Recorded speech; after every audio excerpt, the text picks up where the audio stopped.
Millionaire invites black maid's son to play chess as a joke. She didn't know he was a child genius. Margaret Hall was used to luxury. Her estate sat on a hilltop outside San Francisco, glass walls gleaming in the sun. The smart home system obeyed her voice instantly. The gardens were manicured like museum exhibits, and the pool shimmered with turquoise light day and night. She ran a marketing firm valued at over $100 million. Her days were filled with board meetings, wine tastings, gala invitations, and the quiet pleasure of knowing that no one said no to her. Except perhaps Maria. Maria was her maid. Quiet, polite, punctual. She lived in a modest house 30 minutes away, took the bus most days, and refused to be drawn into gossip. Even Margaret had to admit the woman worked with tireless dignity. But Margaret didn't care much about Maria's personal life. Until the day Maria asked for a favor. Ms. Hall, Maria had said hesitantly, holding a feather duster against her apron. I don't want to impose, but my son will wait for me here after school today. I hope that's okay. He'll sit in the kitchen. He won't make noise. Margaret had waved a manicured hand dismissively. Of course. Let him. What's his name again? Elijah. Elijah, she repeated, testing the name like a new wine. She didn't think about it again until she actually saw the boy. He was 12. Skinny. Big eyes. Black hair in tight coils that framed a serious face. He wore a slightly frayed uniform shirt and sat very still in her kitchen, reading a dog-eared book on probability. Probability? Margaret blinked. She walked over to him, wineglass in hand, amused. Hello there. He stood instantly. Good afternoon, ma'am. Very polite, she observed. She liked polite children.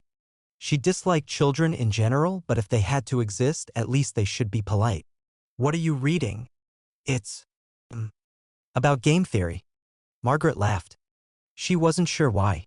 Something about the contrast, the designer kitchen, the kid with his scuffed shoes, talking about game theory. That evening, she told the story to her friend Camille during a call. Honestly, Camille, he was adorable. Like a little professor. You should invite him to one of your chess nights, Camille joked. That's actually a hilarious idea, Margaret said, swirling her wine. Imagine his face when he loses to a grandmaster. Cruel, Camille teased. Oh, don't be dramatic. It'll be a life lesson. Besides, it'll be funny. The idea stuck in her head. A few days later, Margaret approached Maria with a polite smile. Maria, I'd like to invite Elijah to a little chess evening I'm hosting. He seemed interested in strategy. I thought he might enjoy it. Maria blinked, clearly surprised. That's very kind, Ms. Hall. It's nothing. Really. That Friday night, Margaret's friends gathered in her sleek living room. Glass tables reflected crystal decanters. An imported chessboard with carved onyx pieces sat at the center, illuminated like a museum artifact. Her guests sipped wine and chatted about stock options and holidays in Florence. When Maria arrived quietly with Elijah in tow, the conversation faltered for a second. Margaret stood. Elijah, welcome. Come see the board. He followed her shyly. Do you know how to play? Yes, ma'am, he said softly. The guests exchanged smirks. Margaret smiled her polished socialite smile. Wonderful. Would you like to play a game against Mr. Crowley? He's quite accomplished. Mr.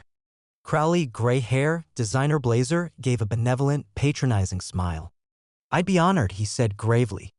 They sat down. Pieces were arranged. The room hushed with polite anticipation. Maria, standing near the door, twisted her apron. Margaret handed her a glass of sparkling water. Don't worry, she said with an exaggerated wink. It's all in good fun. Maria didn't answer. Margaret took a sip of her wine, eyes gleaming. She loved being the hostess, the queen on her board. But she didn't notice the way Elijah's eyes changed as he surveyed the pieces. Calm, calculating, as if this wasn't a game at all. As if he'd been waiting for it. Mr. Crowley opened with a confident flourish, E4. Elijah didn't flinch. He replied with C5, Sicilian defense. The guests watched in mild surprise. Crowley raised an eyebrow, glancing at Margaret. Well, he drawled, he's got some theory at least. Elijah didn't respond. He watched the board with unblinking focus. The opening unfolded with textbook precision. Elijah's moves were quick, clean. His small fingers set the pieces down with the precision of a machine. Crowley's smile faded a little. He adjusted his cuffs. Margaret leaned over to Camille. Is he actually good? Camille shrugged, amused. Looks like he knows what he's doing. By move 15, the room was silent. Crowley's queen was trapped in a cunning pin. He frowned, tugging at his lower lip. This isn't… Hold on, he muttered, recalculating. Elijah didn't move in his chair. He waited, eyes dark and serious. When Crowley finally moved, Elijah responded instantly, snapping out a discovered attack. Check. Crowley cursed softly under his breath, then coughed, realizing everyone had heard. Maria stood rooted in place, too nervous to sit. Her eyes glistened with worry, but she didn't dare speak. Margaret felt something twist in her chest. It wasn't entirely pleasant. She forced a laugh. Come now, it's just a game. Crowley didn't answer.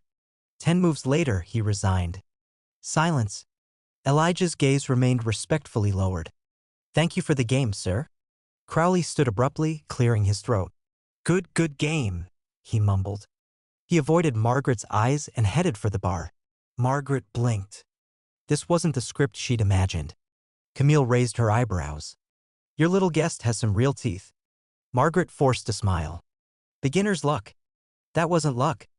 The room's mood had shifted. It wasn't entirely friendly anymore. People whispered. A few guests smirked at Crowley's embarrassment. Margaret felt the attention slipping from her carefully curated ambience. Elijah, she said, voice cool. Would you like another opponent? He nodded politely. Yes, ma'am. She gestured to Dr.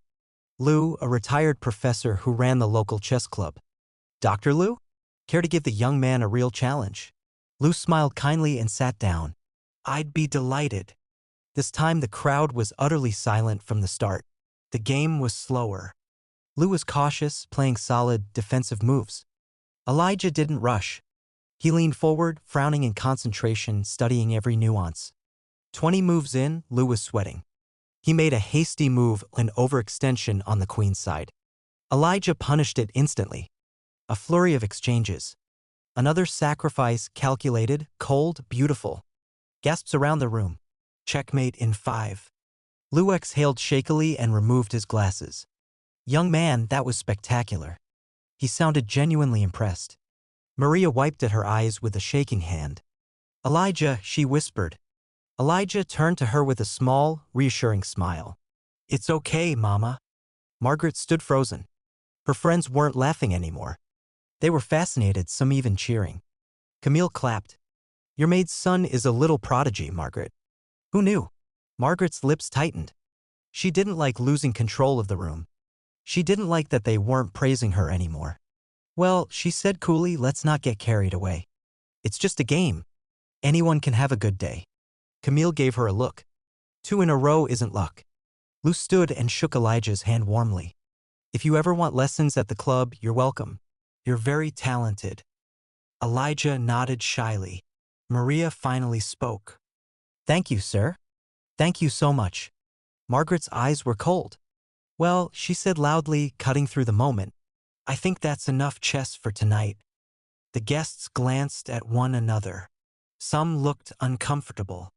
Crowley was still scowling at the bar. Camille raised an eyebrow but didn't argue. Maria touched Elijah's shoulder gently. Come on, sweetheart. Say thank you. Thank you for inviting me, Elijah said politely. He didn't sound triumphant. Just calm. Margaret plastered on her hostess' smile. Of course. It was enlightening. But her fingers tightened around her wineglass until her knuckles went white. Because for the first time in a long time, Margaret Hall felt something she despised. Out of control. Maria guided Elijah out to the car with murmured thanks, leaving the grand living room in a tense hush. Margaret watched them go, expression like carved marble. The moment the door shut behind them, Camille spoke first. Well, that was something. Margaret didn't reply. She simply picked up the decanter and refilled her glass to the brim. Crowley muttered curses into his whiskey, and Dr. Lou was still shaking his head with wonder. I'd swear that kid was reading 10 moves ahead, Lou mused. Or memorized lines, Margaret snapped. Camille gave her a level look. Why are you so angry? I'm not angry, Margaret lied. You're furious. Margaret's nostrils flared. She wanted the conversation to move on, but the guests wouldn't stop dissecting it. Seriously, Margaret said one hedge fund guy. You should sponsor him. Teach him. That boy's special. He's Maria's son, Margaret said icily. So? Margaret didn't answer. She gestured at the staff to start clearing the glasses and told everyone she was tired. One by one they filed out with polite but knowing looks. That night, she sat alone in her perfect living room. The chessboard lay there, pieces frozen in checkmate. She took the king and knocked it over. The next morning, Margaret sat in her office, staring at her planner. She hadn't slept well. She dreamed of that serious little face, those unblinking eyes. Her assistant, Tasha, knocked. MS. Hall? You okay? Fine. Maria's here. She's starting the bedrooms. Margaret hesitated. Tell her to wait. Send her in. A few minutes later, Maria entered nervously, wiping her hands on her apron. You wanted to see me, MS. Hall? Margaret looked her over. She wasn't angry anymore. Just cold. Calculating. Your son, Elijah. Maria swallowed. Yes, ma'am. He's very gifted. Maria's eyes lit up with cautious pride. Thank you. He loves chess. He studies every night. Studies? He watches online matches. Reads library books. He teaches himself. Margaret tapped her pen on the desk. Do you want him in tournaments? Maria blinked, surprised. I mean, I can't afford it. But if he had a sponsor. Margaret's mouth twitched. Sponsor. That word. The guests last night had said she should sponsor him. Like she was expected to be charitable. She didn't like that at all. I'll think about it, she said curtly. Maria lowered her eyes. Thank you, ma'am. You can go. Maria left quietly. Margaret sat back in her chair, seething. They thought she would help the boy? That she'd turn her house into a scholarship fund? They didn't see the problem. But she did. If Elijah got into tournaments, if he won prizes, if he got attention, people would remember he started here. In her house, her friends would tell the story over dinner. You know Margaret Hall's Maid's son? The genius kid. He'd be the star. She'd be a footnote. No, she wouldn't let that happen. Later that week, Maria found a note in her paycheck envelope. Effective next month, your position is no longer required. We will pay severances per contract.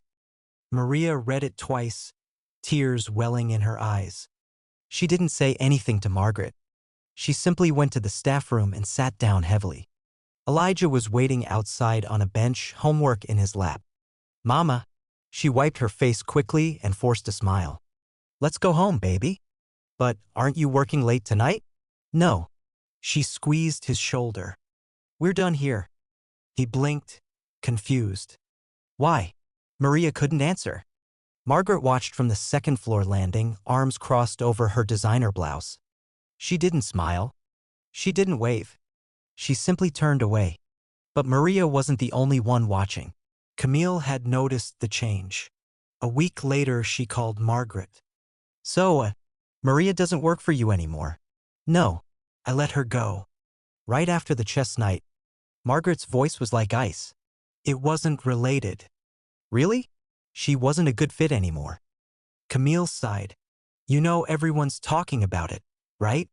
Margaret gripped her phone so tightly she thought it might crack. I don't care. You're making yourself look petty. He embarrassed my guests. He beat your guests. That's not the same. It is to me. Camille hung up, shaking her head sadly. She couldn't stop thinking about Elijah's solemn, shining eyes. She made a decision of her own.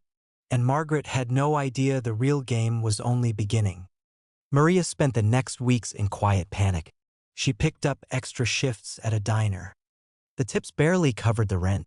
She walked Elijah to school every day before dawn, apologizing for the cold cereal and secondhand backpack. Elijah didn't complain, but he stopped smiling as much. He barely touched his chessboard at home. One rainy evening, he finally spoke. Mama, do you think MS? Hall was mad at me. Maria froze. No, baby. Don't think that. But she fired you right after.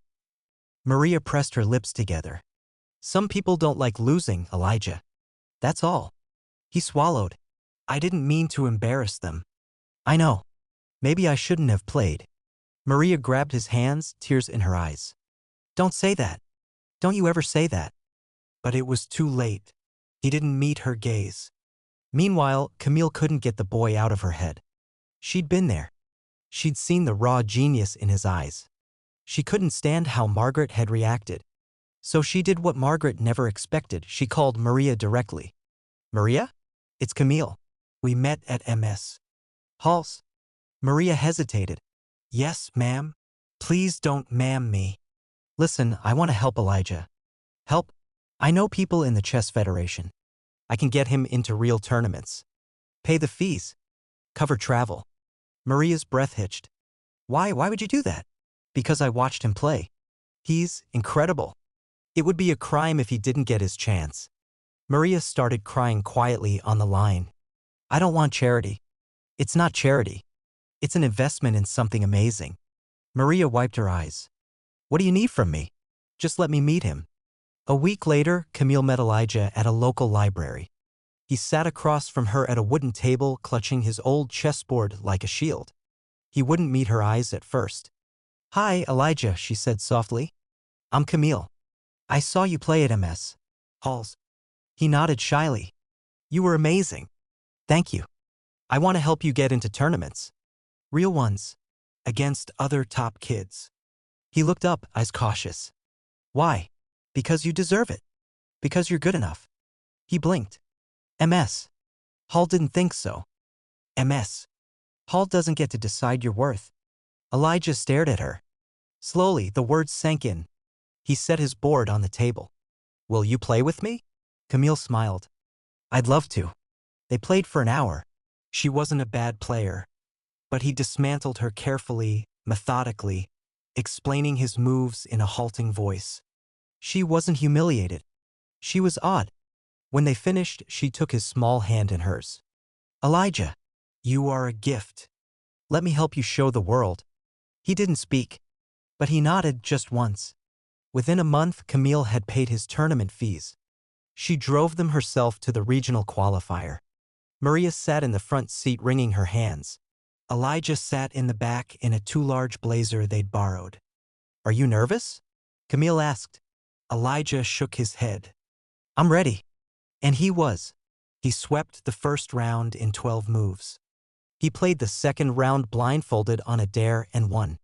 By the finals, the local news had shown up to film the prodigy from Oakland. Maria sat in the front row clutching a handkerchief, sobbing in joy. Camille cheered louder than anyone. That night, the video went viral. People loved the quiet, serious boy who said, I just want to make my mom proud. Sponsors called Camille within a week. National tournaments invited him. His school waived his lunch fees and offered him new books. It was everything Margaret could have done. But she hadn't. Margaret saw the story on the local news over her breakfast. Her assistant turned up the volume. The 12-year-old chess prodigy, Elijah James, who says he learned by watching YouTube videos at the public library. Margaret's coffee cup froze halfway to her mouth. The screen showed his solemn little face. Maria's tearful hug. Camille beaming like a proud aunt. Margaret set the cup down carefully. Her face was blank. Turn it off, she said. MS. Hall? Turn it off. The assistant obeyed silently. Margaret sat in silence, the clock ticking behind her. Because now everyone knew. Her guests gossiped about it at dinner parties. You heard he used to wait in Margaret's kitchen? And she fired Maria after he beat them all? Camille got him sponsorship. She's a hero. Margaret's name kept coming up, but never as the hero. She tried to spin it, of course. She hosted another party and made a big show of wishing him well. But no one bought it. Her empire of reputation had a crack in it now. Because everyone remembered the way she tried to humiliate a child. And he'd beaten her at her own game. Elijah's fame didn't stop at local tournaments. Camille connected him to a grandmaster who offered online coaching for free. Sponsors donated travel costs, computers, even new clothes. Maria was overwhelmed but determined. She refused to quit working altogether. She got a job cleaning at a community center closer to Elijah's new school. It paid less, but she could walk there. She said it felt honest. "I don't want people to think I'm living off my son," she told Camille. "You're raising him," Camille replied gently. "That's the hardest work there is." Elijah's eyes shone whenever he talked about chess, but he didn't let it go to his head. "I just want to learn," he told every reporter who asked. "What's your dream?" "To be the best in the world." Maria would hold him afterward and cry into his hair. "You already are," she whispered. A year later, Elijah qualified for a national youth invitational. Maria had never flown before. Camille sat beside her on the plane, holding her hand every time it bumped or lurched. Elijah stared out the window the whole way, sketching openings in a little notebook. "What are you thinking?" Camille asked. "How to beat them." He said it with no ego, no swagger. Just certainty. At the hotel, Maria tucked him in. "Sleep well." "I will." "I'm proud of you." "Thanks, Mama." Then, in a tiny voice, "Even if I lose?" Maria's eyes blurred. "Winning doesn't make me love you. Nothing can change that." He clung to her. "I'll try my best. That's all I ask." The tournament was brutal. Kids with private coaches. Custom boards. Years of formal training. Elijah sat quietly in his thrift store blazer and beat them all. One by one, the local papers called him the library prodigy. National chess blogs asked if he might be the country's youngest master soon. When he accepted his trophy, he looked straight into the camera. "Thank you to my mom, who believed in me first." Maria collapsed into sobs in Camille's arms. Meanwhile, in San Francisco, Margaret Hall watched the live-streamed awards ceremony on her tablet. Her face was a mask. No one came to her parties to talk about her anymore. They talked about him. Even her business had felt the backlash. A few big clients quietly backed out. No one said it out loud. But she knew. They remembered. They always would. One day, Camille surprised Maria and Elijah by showing up at their little apartment with a lawyer. Maria panicked. "I can't be sued, I can't." "Maria, it's not that," Camille laughed. "Sit down." The lawyer opened a folder. "I want to set up a trust in Elijah's name," Camille explained. "Scholarship funds, sponsorship money, donations, all managed responsibly." Maria burst into tears. Elijah hugged her and then looked at Camille. "Why are you helping us so much?" Camille's eyes filled too. "Because someone should have helped you from the start." "Thank you." "No," Camille said softly, brushing his hair back. "Thank you for reminding me what matters." Elijah grew fast. Taller. Leaner. More serious. He played international tournaments online. Made friends around the world. Got offers to train in Europe. Maria didn't always understand the moves, but she always sat beside him, hand on his back, as he studied the board. "What's that one?" "It's called the Rui Lopez. It's pretty. It's strong. Like you." He grinned. One evening, as the sun set over their small balcony, Elijah sat with Maria and Camille drinking lemonade. "You know," he said shyly, "I want to teach kids one day. Kids like me." Maria smiled through her tears. "They'll be lucky to have you." Camille nodded. "You'll show them they're worth something." "Yeah," Elijah said softly. He looked out at the city lights blinking on one by one. Everyone deserves someone who believes in them. Margaret Hall never came to see another of his matches. She tried to pretend she hadn't even met him. But every time his name appeared in the news, she felt that old, sick twist in her gut. The world saw Elijah as a prodigy. She remembered the quiet, polite boy she'd tried to humiliate, and how he'd quietly, politely, utterly destroyed her plan. Elijah never spoke ill of her. When asked by reporters about that famous first match at the mansion, he only smiled. "I'm grateful for every game I got to play," he said. "Even the ones where people underestimated me." Because Elijah James didn't need revenge. He didn't need to win the argument. He just needed to play. And he was very, very good at it. Maria watched him go off to another tournament one bright morning, chess bag on his shoulder, hair carefully combed. He turned back at the corner to wave. Bye, Mama. Be brilliant, baby. She stood in the doorway, hand pressed over her heart, smiling through tears. Because no matter how far he went, she would always be the first to see his genius. And he would always be her boy.